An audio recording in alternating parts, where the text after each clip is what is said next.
The Dancer is the story of Loie Fuller, who was a great pioneering dancer of the early 1900s in Paris, around the time of what is known as the Belle Epoque, this great flowering of art and culture in the early 20th century and late 19th century.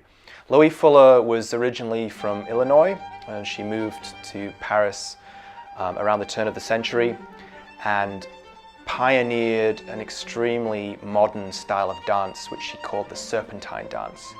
And in the film we see her artistic struggle and her dedication to creating something new for the dance form. She wanted to completely jettison classical styles of dance and come up with something that was completely for the 20th century.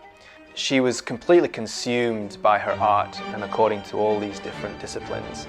And while this was going on, she had a protege, Isadora Duncan, who was in her own right a pioneering modernist dancer.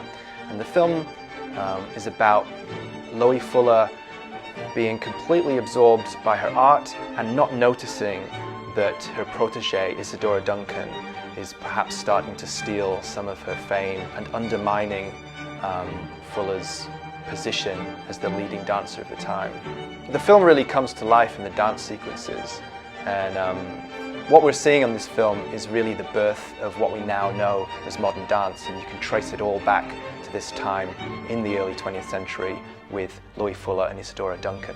So there are an awful lot of stories that have come out of this time, the Belle Epoque in Paris in the early 20th century, but this is one that I think hasn't really been told until now, the story of Loie Fuller and Isadora Duncan.